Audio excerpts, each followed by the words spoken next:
Hey everybody, it's Party Elite. Welcome back to our Warhammer 40K Rogue Trader Let's Play, where we find ourselves pit against a truly malevolent entity.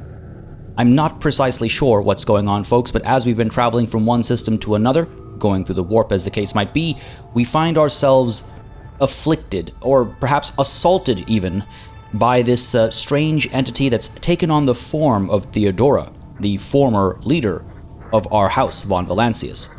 She has presented herself as still very much alive and very doubtful of my capabilities. And she's not just presented herself to myself and our party, but also to the rest of the crew as well. People have been whispering and muttering about her presence, wondering what her appearance here actually means. We all know she's dead. This is not Theodora. Something's up. What's worse, Idira isn't with us.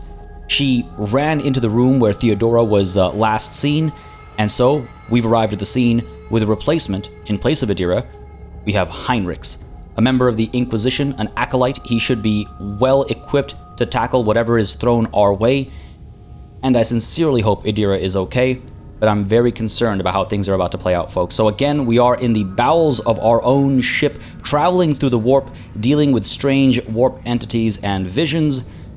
And with that said, folks, let's get this party started. I am very, very concerned about what we're going to find, and honestly, loving every minute of it. If you've been enjoying this series as well, folks, please don't hesitate to keep letting me know. Leave a like and a comment down below. It really does make a very big difference in just how I approach things on the channel, what I do more or less of, and how I go about doing it, and how we influence our decision making as well sometimes, right? Oh man, my heart instantly drops when I see something like that. This is clearly somebody afflicted by something. He's just hitting the wall with a spanner, it looks like, or something, and it clearly labels him as a mutant, so something is up beyond just visions affecting us. Let's take a look at whatever this machine here wishes to tell us, I suppose. Gonna get Argenta saying what the lines on the screen look fuzzy, as though the cogitator's readout system or data storage has been damaged. Very well, that is a successful check. And what do we have over here? The people's remains have been hideously mutilated. The flesh seems to have melted at the edges and is thickly coated in stinking mucus. Oh man. So, last session, I suggested that perhaps this is the machinations of Tzeentch. Maybe Tzeentch is getting involved somehow, but the more I think about it, the more I imagine it's just sort of general chaos shenaniganry. You know, a weakness was found amongst our crew, and it's now being exploited. This feels somewhat Nurglish, but just because there's mucus and stench involved doesn't instantly mean it's Nurgle, right? Just remember what happened during the previous session and the ship we came across there. So, gonna keep an open mind, or rather, gonna keep a very closed mind, because we could be assaulted by any of the Chaos Gods, and their followers, I guess, is the right word to use. Let's head on down this way into the restricted area. Just a bunch of mutants over here. Mutant bomber, mutant. Oh, this isn't looking very good. I imagine this is an engagement waiting to happen. So before we dive into that, let's take a look at what's going on up over here instead. There is a lot more to look at, in fact, so let's take a look at this. The wall lining is dented, as though someone tried to break their way out. Oh, boy. And up over here, labored, stuttering growls and periodic rattling comes from beneath the casing. That sounds natural, but look at the ominous layout of candles and stuff. Absolutely love it. Absolutely love it. Makes me extremely nervous. Up to the goods over here. Let's pick up whatever we can. Is there something up over here, or is that a visual glitch, I suppose? What do we have? We've got a machine right set, a combi tool, two combi tools actually, and some common items. Well, we'll go ahead and pick up the combi tools for sure, and we'll go ahead and pick up the machine right set as well. That doesn't actually make a difference, though, it looks like. I don't think it actually does anything. So that and these depleted batteries and machine spirit vaultlets, will be packed as cargo. Oh, and not pack this as cargo? I guess not. Fine, I'll take it then. So be it. And now let's prepare ourselves to engage with these mutants and the mutant bomber down here as well. There's two mutant bombers, I think, actually. I thought I saw one up over there as well. Let's head on to the top of the stairs and take another peek here. Gotta get a little bit closer. Just a little bit closer. Just want to scout things out and make sure I approach things safely. I remember there being something there, but I'm so thrown off right now because of how, you know, dark and spooky the situation is. I'm like, was I just seeing things? No. There we go. There is another mutant bomber there. Mutant, mutant, mutant bomber, mutant bomber. Gonna try and spread us out a little bit. We got the rogue trader. Let's go ahead and pull you back up to here. Some of you have suggested that maybe we should, in fact, make him a melee specialist and adjust who's wearing the cloak that he's got on right now. Totally on board with that. We'll maybe tackle that after we're done dealing with this strange chaos happening and this session in general. But let's get him up over there. Argenta, let's pop you down over there. Heinrichs, he is a melee individual, so him and Abelard can be up over here. Maybe Argenta should come up to over here. Again, just thinking about if those bombers are able to rush us and then explode, which is my expectation, I want to make sure that these guys are spread out at least a little bit as Argenta keeps yammering on and on. My goodness, Argenta, this is not the time. Thank you. Thank you. Pull you over there. Heinrichs and Abelard, they'll move up together. Pascal will be just a little behind them. Hopefully that's enough, grid spaces away to avoid being hurt. And he should be able to provide some support. As Cassia perhaps comes up over here as well. Again, able to use Bring It Down on Argenta as effectively as the Rogue Trader himself, right? So let's go ahead and, well, hang on now. I'm not going to be a coward. The Rogue Trader himself is going to step forth and see what's going on. I'm not going to be behind. Lead from the front. And let's see what these mutants have to say or do. Watch. Absolutely nothing happens. Though I want to be prepared for the worst, obviously. Moving up. Nothing. Nothing. Somehow that makes me feel even more uneasy. I could try to converse with them. Let's go to this mutant as opposed to the bomber. What's going on here? Something shifts and rolls under the mutant's skin. Okay, that's not very reassuring. What about the bomber then? This is a bit of a risk, but let's try it. The mutants are wearing defaced but still recognizable void suits, those typically worn by technomats in the ship's operational sections. Very well. What about this mutant over here? Something shifts and rolls. I guess we're good to keep moving past these guys then. The mutant does not notice you. His blind eyes are coated in a cloudy, iridescent film. Very nerve-wracking. Alright, I guess we should bring everybody up with us. Theodora is here as well. One more conversation to follow, I imagine. Though if she does ask everybody to attack us, we'll be in a touch of trouble. There's quite a few of them. Well, we'll see how this plays out. Clearly, I shouldn't be making any assumptions. Let's lead up to there. And let's move together as a unit to the top of the stairs over here. Again, you can always adjust your formation to make sure you're moving the way you actually want to move. Though I think we're okay as we are right now. Let's move up to Theodora and see what she has to say, I suppose. Let's go. Where is she? I clearly remember her being around here somewhere. Who, Theodora, who?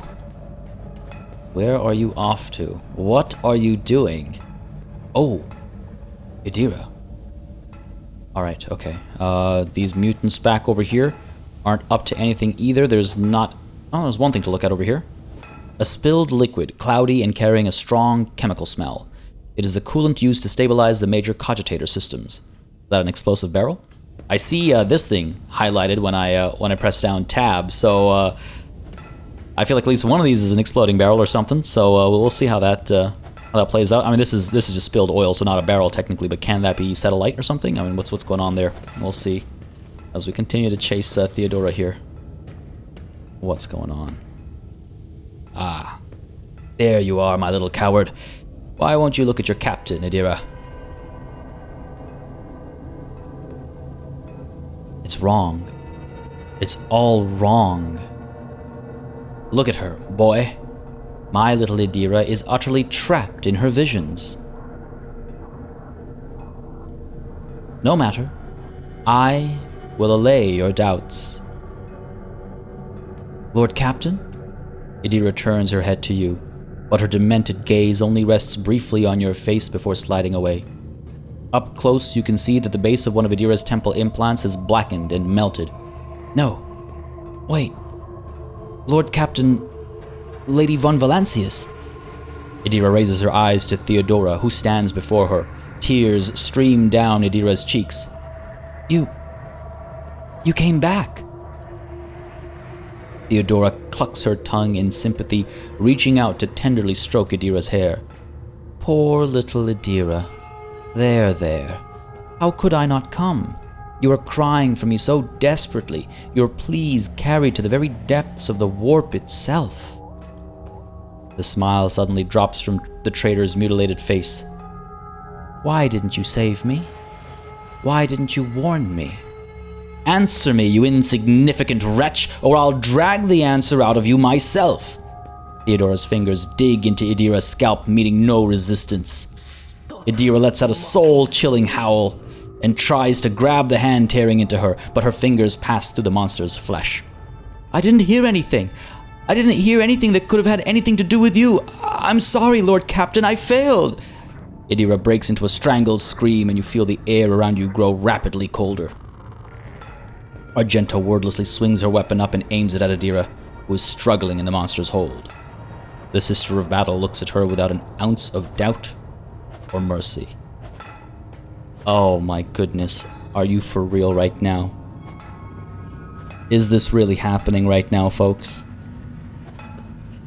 She's pointing it at Idira, not at Theodora. Now here's the thing. We've had a very hard line so far, as best as we could, with regards to what we find acceptable. Idira, have you crossed the line here? What has she done? What has she done truly? I mean, she's interacted with this warp entity much closer than anybody should, right? But is she to blame for that? Is she to be punished for that? Oh, oh man, I was not ready to make a decision like this. If I let Argenta act, will the game really let us drop Idira? I mean, it let us drop Elite, right? Technically speaking. And she was supposed to be one of our party members, potentially, but the game let us absolutely kill her. So why wouldn't it let us kill Idira? So I really have to figure out, like, has Idira crossed the line? I guess the thing that bothers me most or worries me most is that she is a psyker, right? And even sanctioned psykers, accepted though they are often looked at with the side eye. At least my understanding from the books in the 40K universe that I've read and from the lore that I've read, here and there as well.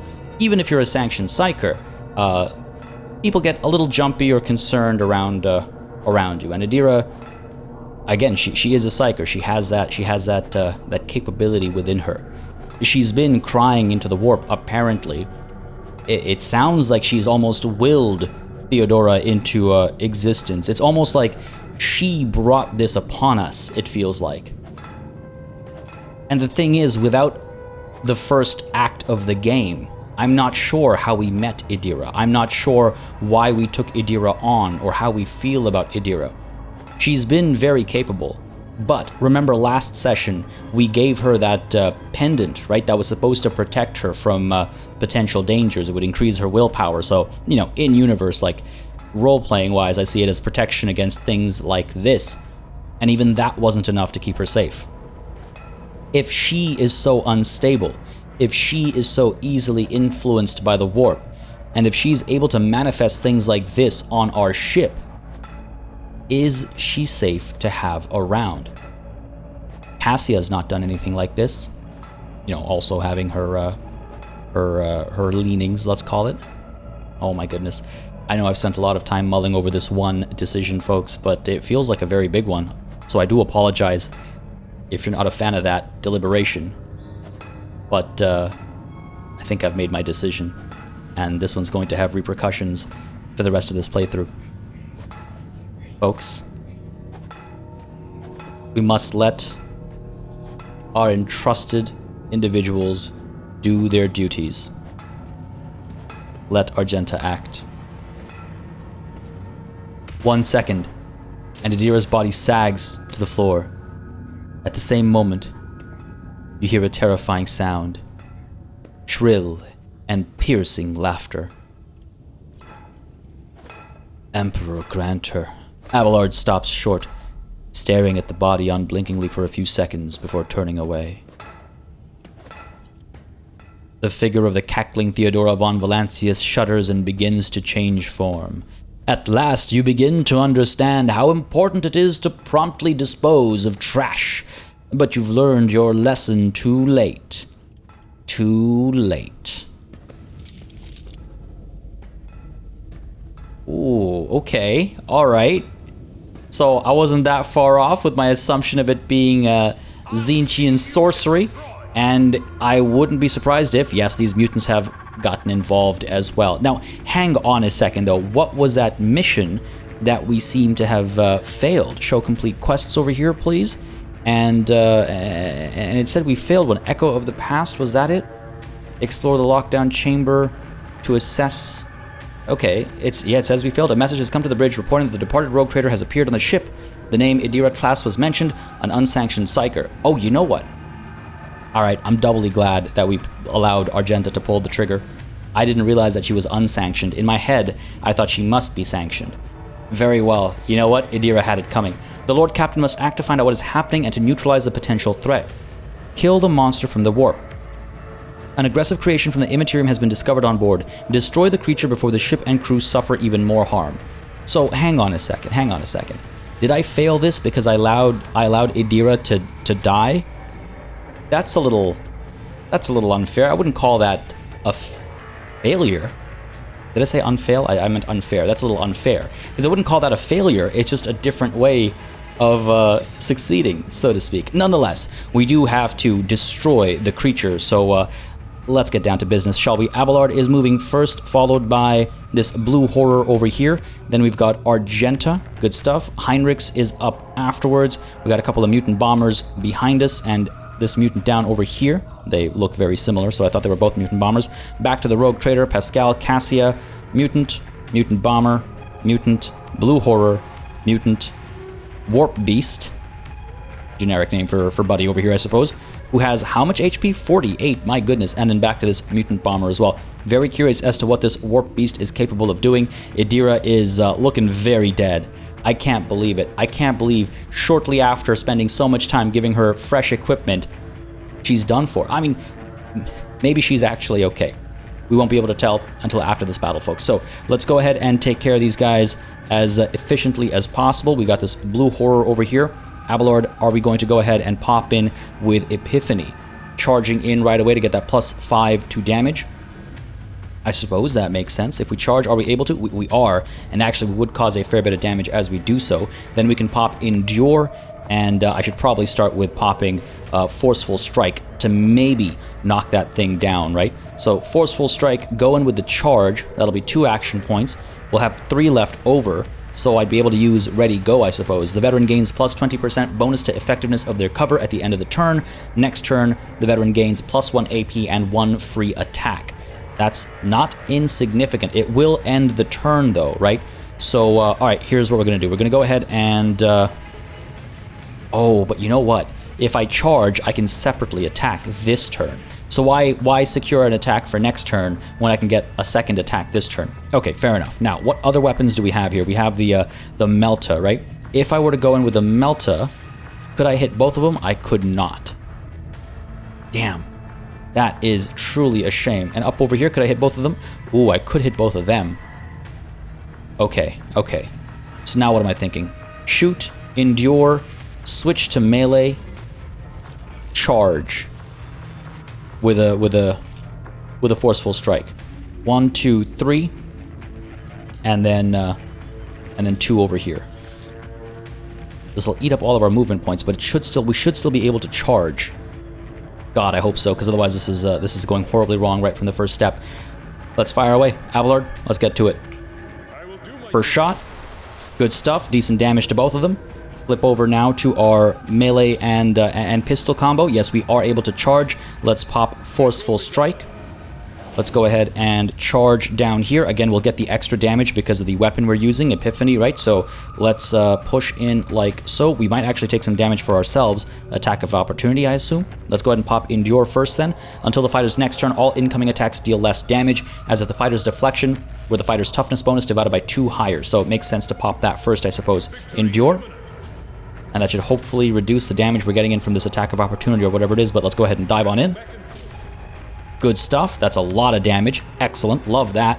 but we can end our turn there, knowing that Abelard has actually got a lot of work done. Good stuff. This guy is alive, but didn't actually do anything. Did we manage to knock him down or anything? No. Curious as to why he didn't do anything, but you know what? Not going to complain about it. Argenta's up next, followed by Heinrichs. Argenta, what to do with you? We got a mutant bomber behind us and another mutant down over here. Perhaps we should take care of this mutant bomber.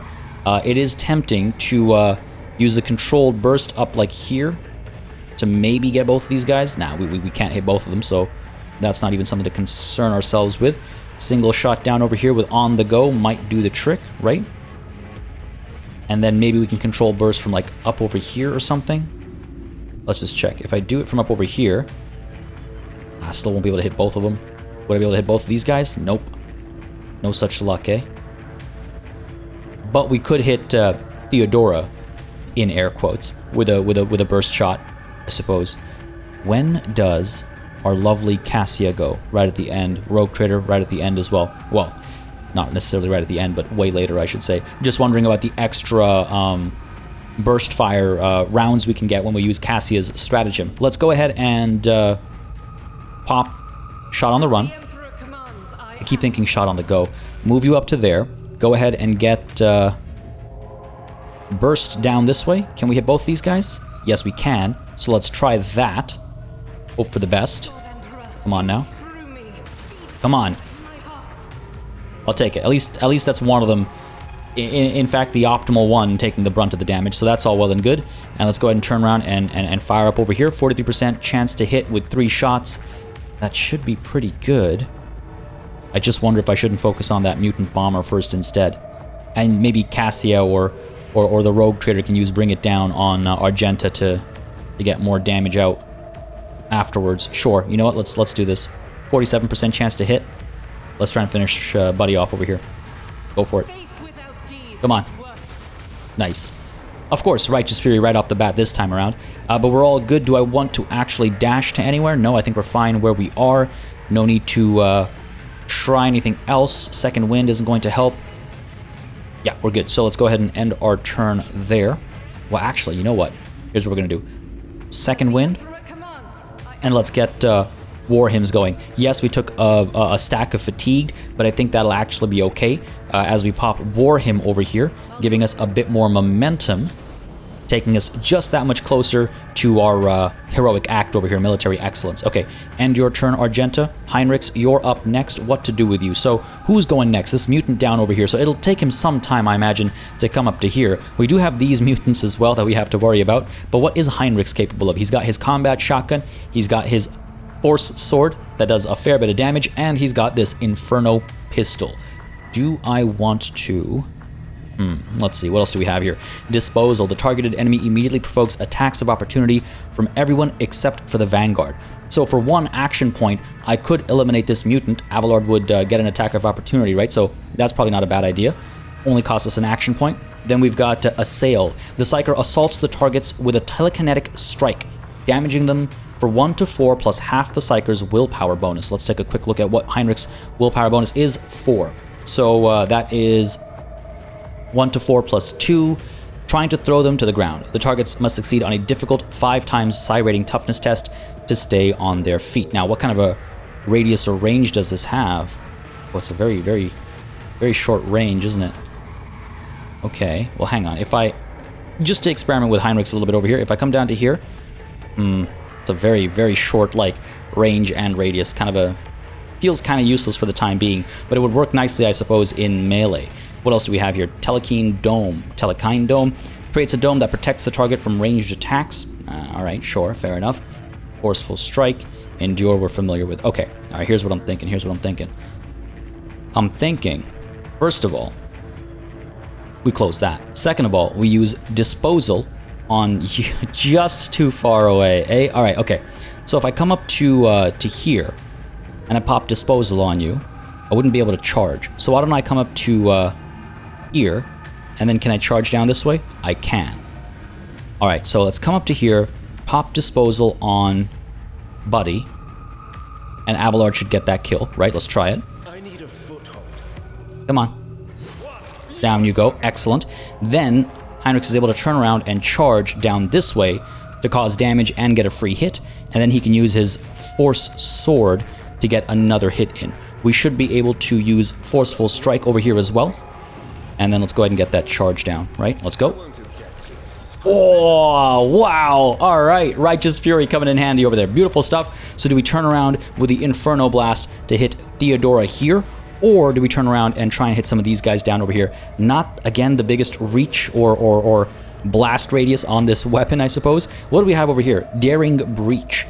We don't need that unless I want to close the gap onto Theodora immediately. But I think it's so much cooler to think of Heinrichs over here coming up behind Abelard, providing him some assistance to get that attack of opportunity in, charging down this way, exploding this bad boy, and then turning around with his Inferno Pistol to fire at Theodora. Let's go for it. Rule of cool, right? And that was pretty goddamn cool. All right, excellent stuff. Let's go ahead and pop Endure on Heinrichs. You know what?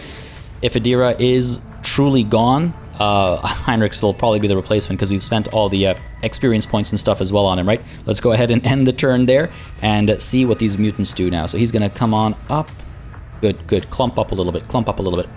Argenta, do we want to use Bring It Down on you to try and eliminate this Warp Beast? What if I pop this Plasma Overcharge first? What if I go with the extra damage?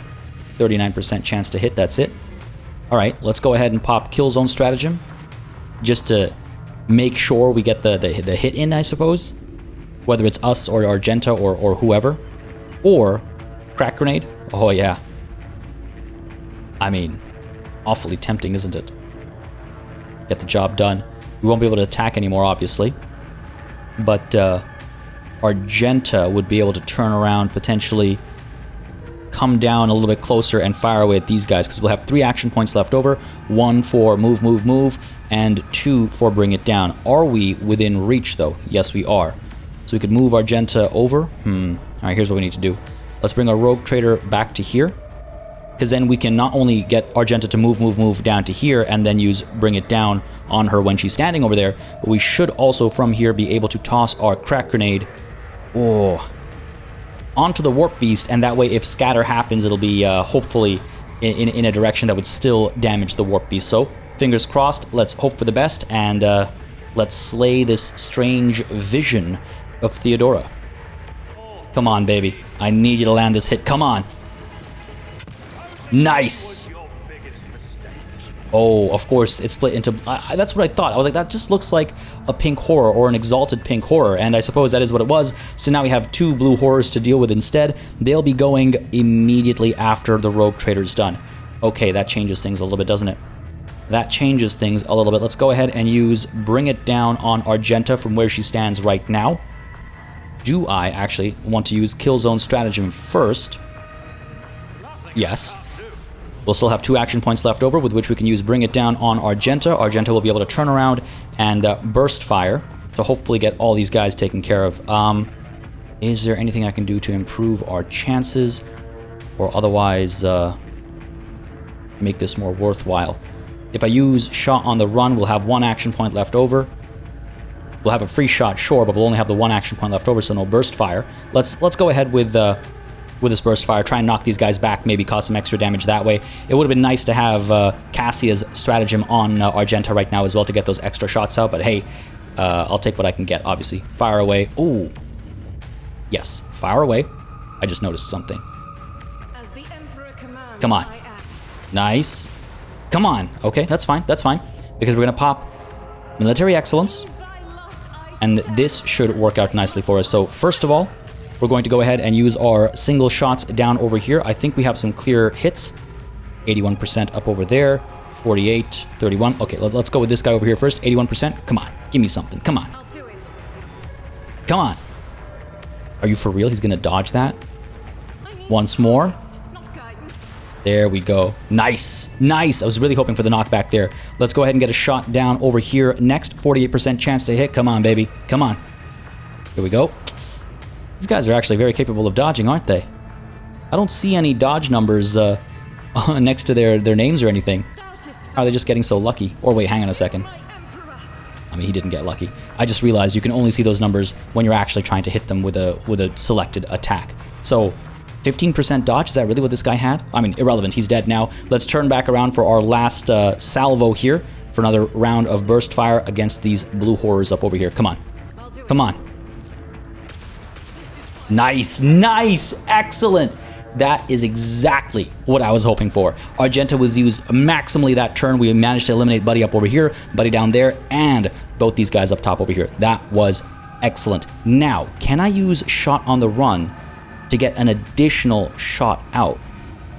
My next attack costs 1 action point less, and it does not count towards the limit of attacks per turn. But have we already used our attacks up? Like, are we locked away from it? Only one way to find out. Let's try this.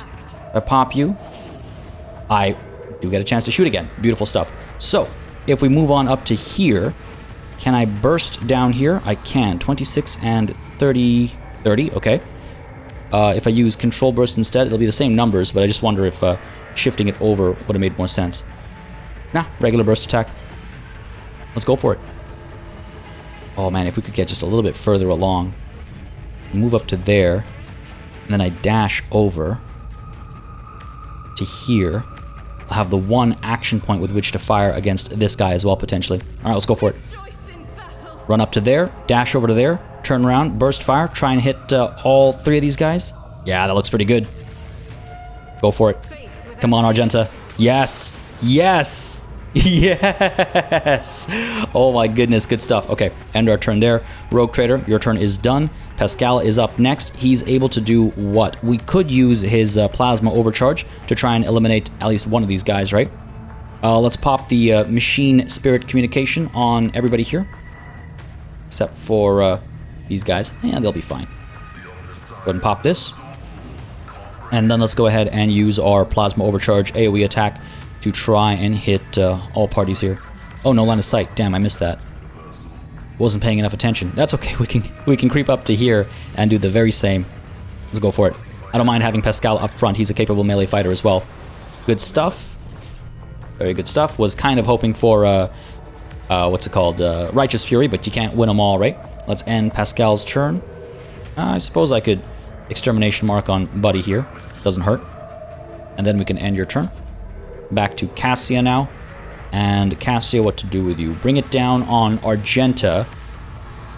Wouldn't work as well as previously because Burst Fire really doesn't have as many targets anymore. I wonder if we don't want to come up to here. I guess we could shoot at both of these guys, right? As 2 separate, as 2 individuals. That's an option. What about your lidless stare? Would hit both of them. Would eliminate this guy. Would cause some damage to that guy. Would hit Pascal as well. If I do it from up over here, that'd be a bit nicer, I suppose.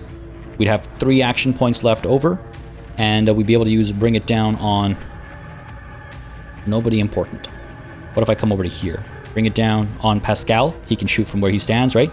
And Little Stare will hopefully eliminate Buddy over here, and then Pascal can fire at that mutant up there. Let's try it. Let's go for it. Come on. If you insist, Good stuff. 10 damage, right? It's not bad. Not bad at all. Overwhelming stratagem, I suppose we could pop it down over here. No real value right now, but before I forget. Sure. Oh, I can't. No line of sight. Okay, let's pop it down over here instead. It's kind of irrelevant at this point in time. Kind of really irrelevant. Let's bring it down on Pascal. And let's hope his plasma shot over here does everything it needs to do. 37% chance. Hopefully we'll get a Righteous Fury and eliminate him. Or we'll just hit the wall. God damn it. Okay, that's okay. And the turn there. Cassia, your turn is done. That mutant is unfortunately going to get a turn to do absolutely nothing. Fair enough. We'll move up here with Abelard and use his pistol with a pistol burst down on Buddy here. 27% chance to hit. Where is... not optimally placed. Okay. Fire away. Let's go. Come on. Come on. Yes, one more. Just one more. I'm not surprised. It's okay. End your turn there. Argenta is up. Looks like she's going to be finishing things off over here. Do we go for the burst or just a regular single shot here? 52% chance to hit. Let's go with the controlled burst just to make sure we don't hurt Pascal, obviously. 2% chance to hit. Oh my goodness, are you for real? Only have 5 rounds. This will take 1, 2, 3, 4 to reload. Can I not use shot on the run? I guess not. Okay, interesting. Let's head on up to here. Control burst up this way. I'll take the 2%. Let's go for it. Come on. Come on. Oh, I mean, I didn't expect to land a hit there. I was hoping for better, but not too surprised by how that played out. Can I creep up to here and use a sail? Nah, just too far away, eh?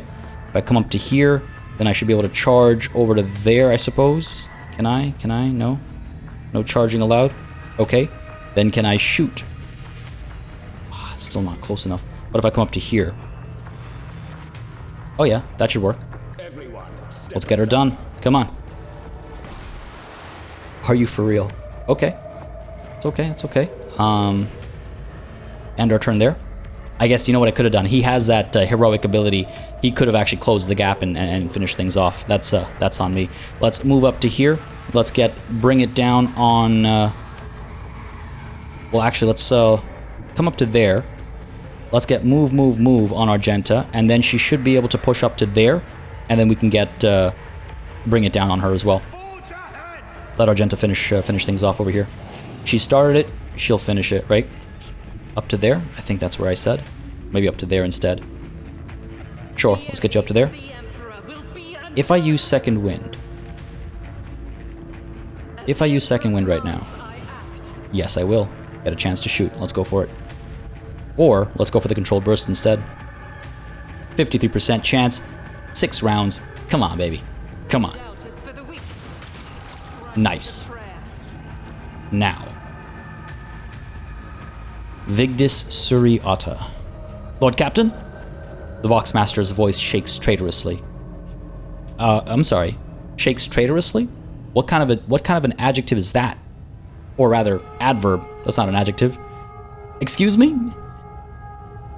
I received a report that the shooting on the lower deck has stopped. I presume you have brought the situation under control, awaiting further instructions. What do you mean traitorously? Excuse me, I'm not over the use of that word just quite yet. I eliminated the problem. Neither Adira nor the ghost of the departed Theodora will trouble us again. See to it that the bodies on the lower deck are disposed of. Wow, so this is really it, eh? That's it for Adira. Wow. For a moment, the airwaves are filled with something that sounds somewhat like breathing. Somewhat like ordinary interference. Of course, Lord Captain. Oh. I guess that's the end of the line for Adira. Oh, would you look at that? Would you look at that? Just shamelessly emblazoned on the walls here. Wow. We really let something fester down here, didn't we? And imagine this right across the hall, so to speak, from this. That's wild. All these purity seals and everything be damned, eh? Look at that. But my goodness, I guess that is truly it for Adira. That's the end of the line for Adira. I love it. I mean, I'm very upset at having lost Adira, but I love the fact that the game allows that to happen. What do we have here? Instead of regular symbols and numbers, the screens display slanted script, almost resembling handwriting in an unknown language. These guys were up to some horrible stuff down here. This needs to be cleaned up properly. But yeah, wow, okay. We just lost another party member. I'm amazed. I'm amazed that the game has, like, the confidence to do that. That is really cool. What do we have here? Stun grenades. Emits blinding flash of light and a loud blast. Creatures caught in a blind grenade's blast must succeed on a toughness test or become stunned for 1 turn.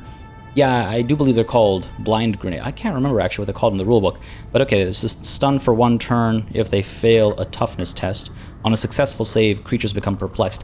I don't remember what exactly perplexed does as a status, but I'll take the stun grenades. I will not take these serrated knives. Knives, rather. They're useless for me. Go ahead and pack as cargo. You know, right now I'm mulling over the word traitorously. That, if you say something traitorously, that's an adverb, right? Because saying is the verb being modified Traitorously. I've never used that in a sentence. Threw me off completely. But yeah, I guess yeah, it is an adverb. Sorry. Language skills be damned. Let's take a look at what these bodies have to offer us, shall we? A bunch of serrated knives. Yeah, no surprise there. And we've got some stun grenades as well. Do we really need that many stun grenades? Let's go ahead and pick the stun grenades up. We'll reconsider down the line, I suppose, and we'll pack all these as cargo for sure. Cool, good stuff. A huge shell ready to be loaded into the macro cannon breech. Oh, that's cool. That's really cool, actually. Damn. Oh, that's really cool. I just realized what we're looking at. At first, it looked like thrusters, you know, like the back of of thrusters or afterburners. But no, it's this is where the cannon, like this is where it shoots out from. Yeah, and that's the front of the actual munition. Ah, very cool. I'm like distracting myself from the fact that one of our party members just died, folks, at our own hands. At our own hands. Well, at Argenta's hands, but we didn't stop her. I think it was the right call. I mean, y'all let me know what you think in the comments, but she was unsanctioned. That just makes it even more the right call. She was an unsanctioned psyker. I can't believe we were working with her for so long. She proved useful, but her time's come to an end. To the bridge. My goodness. How cool is that? How cool is that? Letting your party members die because of your own actions. I guess that's her own storyline, right? Playing out to its end. All is well on the bridge, Lord Captain, he says. Well, that's good to hear at least. That's good to hear at least. Let's take a look at the map and see where we head next. Jeez. That was definitely a moment. Nothing could have prepared me for that. Wow. Wow.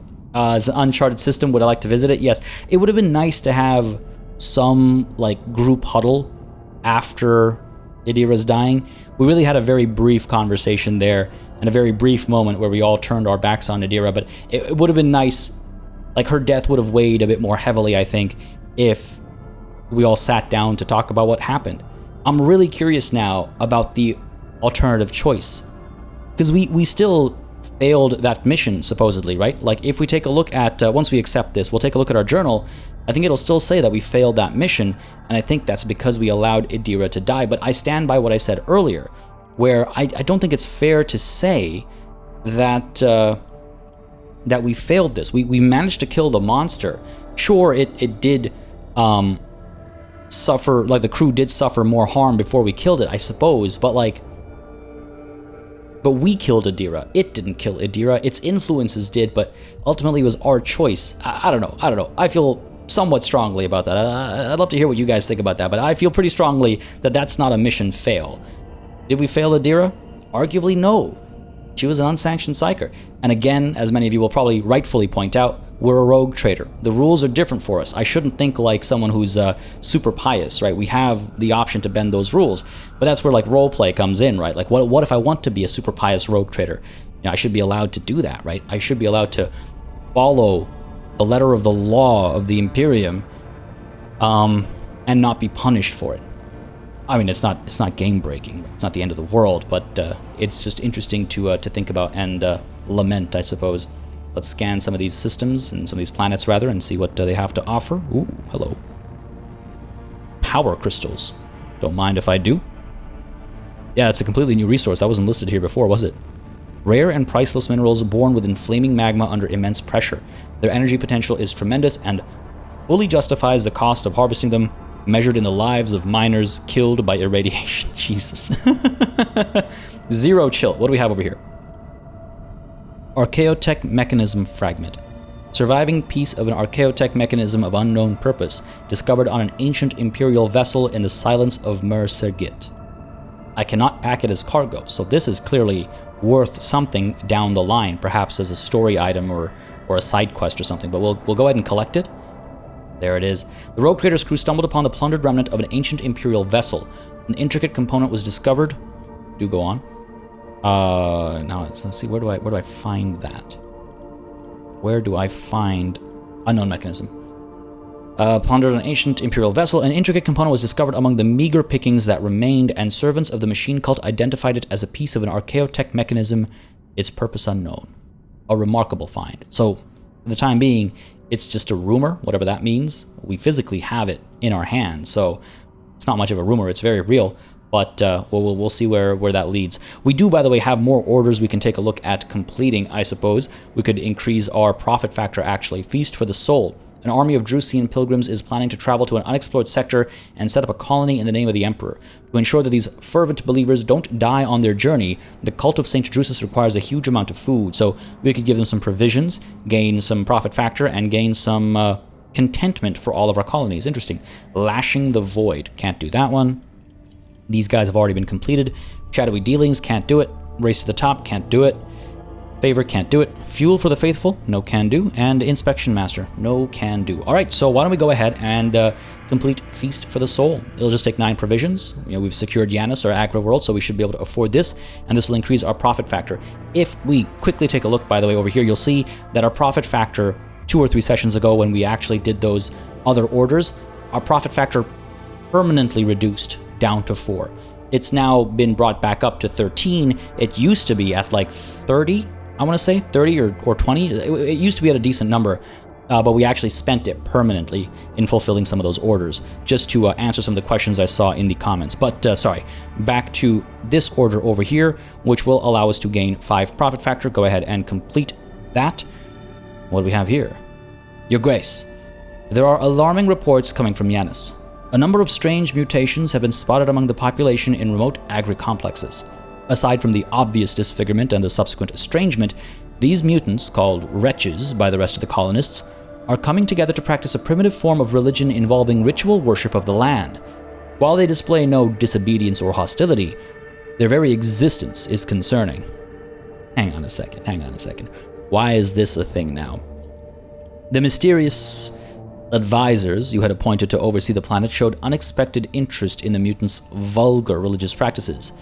They recommend to not persecute the wretches, but to observe them. The members of Adeptus Biologists you tasked with healing Yanis found the mutation to be missing from the catalog and recommend studying it, not eradicating it like the lay people would. Okay. The Yanis nobility humbly awaits your decision. Why so much in one fell swoop? I already lost Idira. Must I make a decision that would potentially make me lose myself, or perhaps one of my most important planets? Back to back? What do my advisors have to say? Such mutations are common. Commoners' genetic composition is less stable than that of the upper strata, but that doesn't make them any less useful. Okay. Most people are saying we should look into this then, I suppose. I take these unfortunate souls under my protection. They are victims of a mutation, not demons. Am I really starting to lose my rigidity immediately after having killed somebody for it? Let them atone for their flaws with labor. Just like we're letting Jay atone for her flaws, right? By working under our service. Or working in service to us, I should say. Extract enough wretches for the Mechanicus to study. The rest, let them toil. I suppose I believe in atonement. Idira wasn't given a chance, but she'd brought a very serious threat on board our ship, so she had to go, I guess. All right. Extract enough wretches for the Mechanicus to study. I want to make sure that progress is made in some way or another. The rest, let them toil. I assume if I go with option 4, we won't give anything to the Mechanicus. So we'll go with option 5 to play it safely, and in my head, the rest, let them toil, is the same as letting them atone for their flaw with labor. Very well. Long live the von Valancius dynasty. That's a very interesting turn of events. I wonder if that triggered because we drained some provisions for that one order. Nonetheless, continue. 2 hours and 24 minutes later, the wretches continue to toil arduously for the good of Yanis. However, the leniency shown to the mutants may lead to dangerous consequences. Like, God damn it, I knew it. The wise Magos biologists proceeded to study the degenerative genetic branch. The fruits of their research will be presented to the von Valancius dynasty. Eventually, I suppose. Oh, God. Nothing like the trauma of having to kill one of your long-standing party members to maybe make you soften up a little bit. But why did it have to happen after she died? Why did it have to happen after she died? I can't even take a look at... I mean, she's dead. She's dead. What am I looking for? I'm not going to see her portrait anymore. I'm very curious as to, yeah, what led to that. Nonetheless, I do want to point out that our profit factor now is 26, right? It's gone up by more than it should have, hasn't it? What happened there? Now I'm confused. Maybe it's a visual bug or something, or maybe I missed something. Feel free to correct me if I'm wrong. But let's go ahead and move over to this desert world next. And just think about what we're allowing to happen on Yanis. It would have been nice to actually have to go back to Yanis to tackle an event like that. I mean, maybe it'll evolve into something that'll need our physical presence. I'm not saying every single event should involve having to be physically present, but it would be nice to see that every once in a while. We haven't seen anything like it yet, but it would be nice to see that. So hopefully that is something that the devs have thought about, and I'm sure it is. I'm just curious to see when it'll first come up. But let's go ahead and make the jump to where? Let's go ahead and scan. I suppose down over here. I don't know where we actually want to go to fulfill our next objective, so I'm just kind of following this line to wherever it'll allow us to go, and this is looking like a fairly dangerous route too. Should we reduce difficulty over here at the cost, I believe, of Navigator's Insight? Why not? We've accumulated a fair bit, so let's go ahead and reduce route difficulty by 1 skull by using 1 Navigator's Insight. There we go. Nice and easy. Much easier. Do we reduce it to safe? Why not? We've paid enough of a price today. Reduce it to safe. Good stuff. And you can see the lines turned green now. Excellent. Let's go. Let's go. My goodness. I'm at a loss for words. This is really cool. Ooh. Oh no.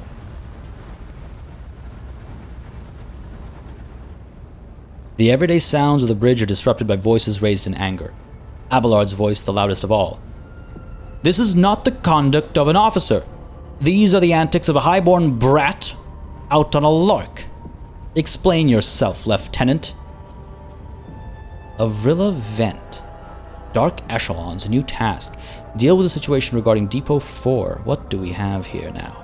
The young woman standing before Abelard strives with all her might not to quail under the onslaught of her superior's anger. She falters, but then manages to look him in the eye and say, I apologize, sir, but I must speak to the Lord Captain. Very well, Lieutenant.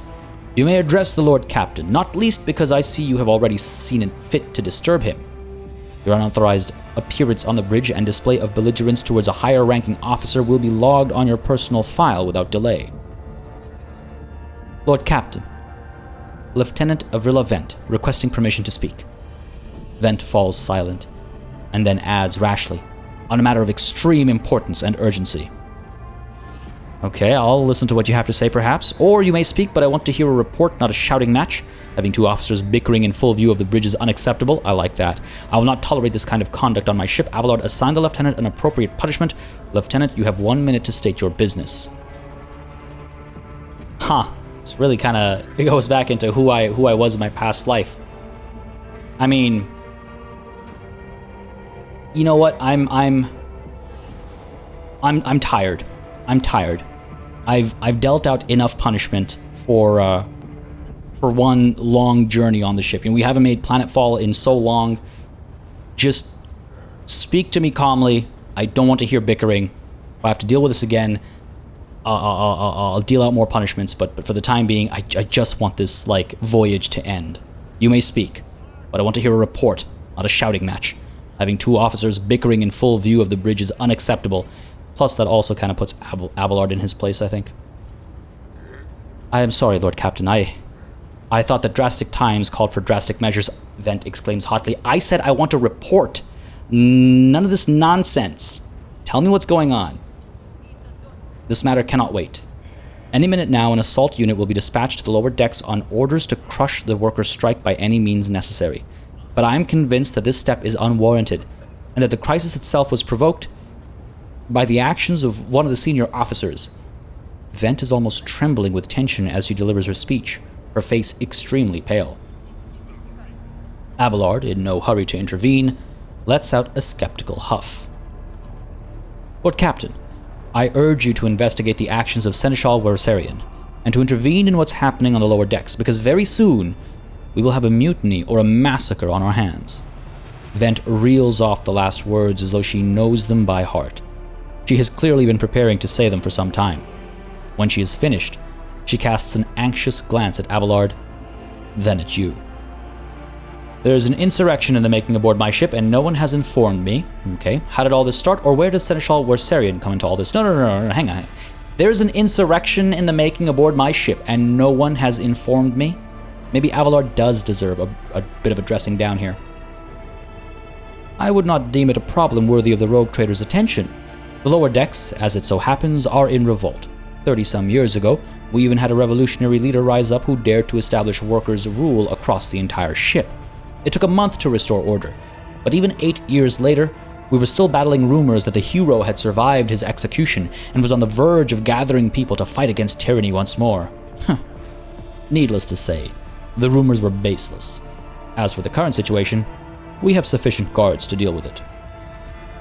But on this ship, the word of the Lord Captain carries more weight than a salvo from 100 bolters.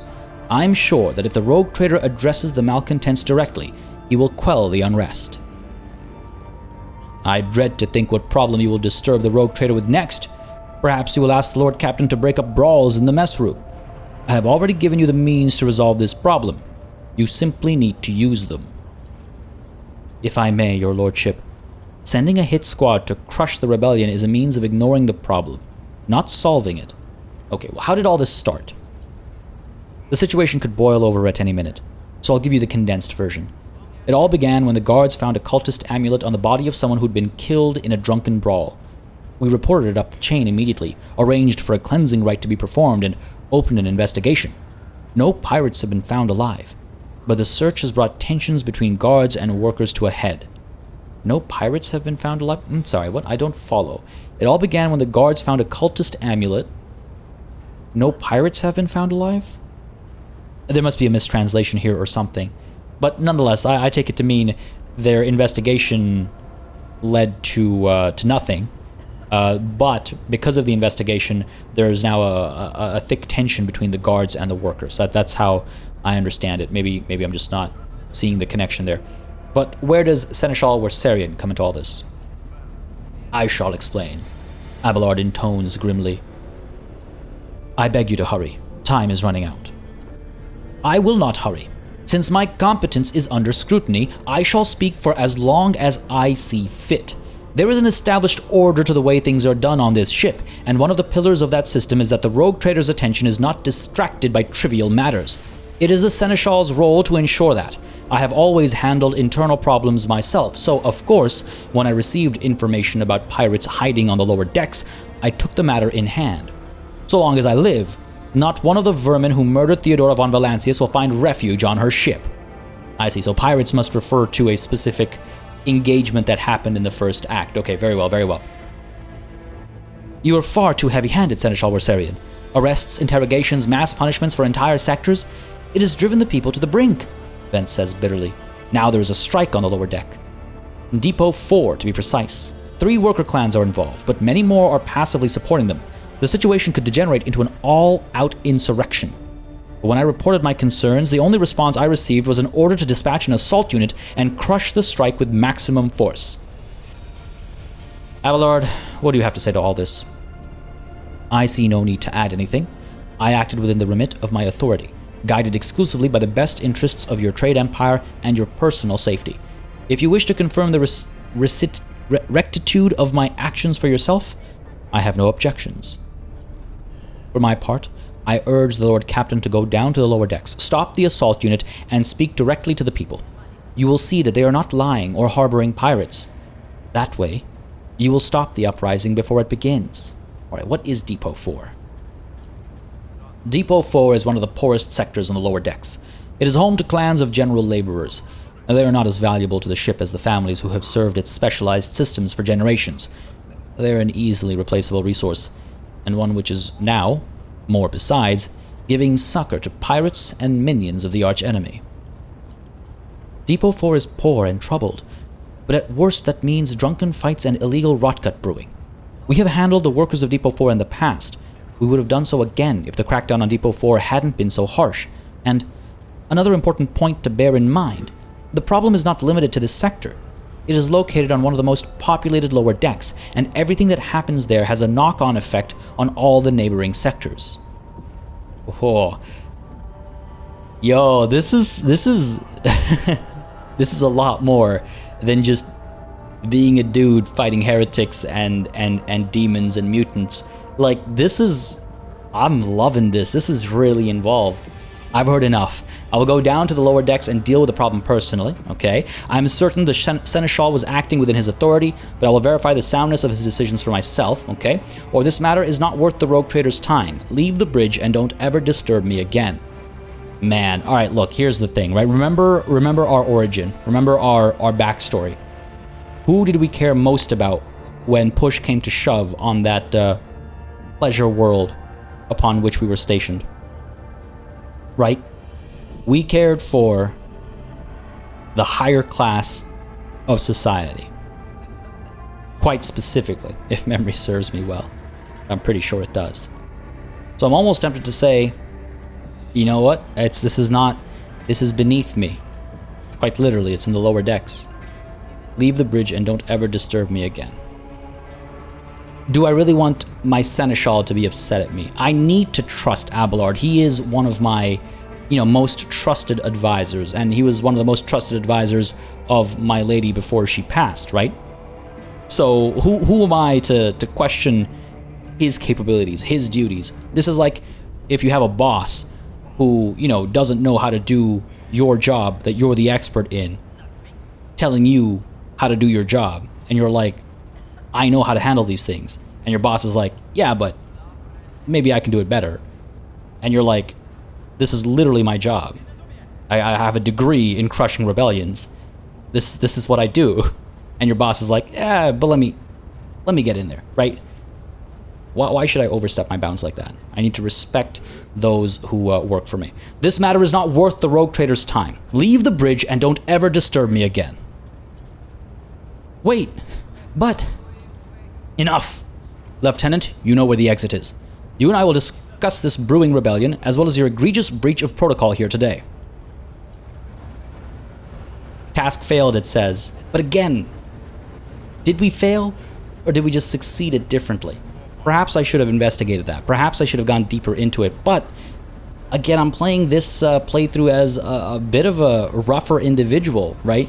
A bit of a classist, a bit more of a hardline Puritan, I suppose, to a degree. I mean, we've waffled a bit on that latter part here and there, but I try not to. And that just means that for my next playthrough, when the game actually releases and we have access to everything, I'll be able to explore some of these side quests that are more open to somebody with a softer touch, right? And I think that just makes it worth that second playthrough. And it differentiates this one from any future playthroughs. Let me know how you guys feel about that, obviously, in the comments down below. If you would rather I, throw roleplay away and focus on just seeing as much as there is to see, let me know. I don't know how I feel about that, though, because this is a cRPG, right? And that RP part of things is particularly important to a fresh experience every time, in my humble opinion at least, you sit down to play a game like this. Nonetheless, folks, this episode has extracted a heavy toll. There is rebellion brewing. We have lost Idira. We have lost at least a part of our sanity to the visions of Theodora. Hopefully, we haven't lost Yanis as well because of the decisions we made. Again, like I said, sometimes a little softer than perhaps I should be, but that was under the advice of the Mechanicus and my advisors on board the ship as well. Hopefully they haven't led me astray. Nonetheless, folks, this is what we're calling it an episode. I hope you enjoyed this session. If you did, you know what to do. Let me know down below by leaving a like and a comment. As always, it makes a very big difference. Just let me know what people are enjoying on the channel. And as always, of course, a massive thanks goes out to all of the channel members and patrons who've been supporting the channel on a monthly basis. Y'all keep us alive and running smoothly. And of course, a big old thanks goes out to each and every one of you for watching. Until next time, cheers.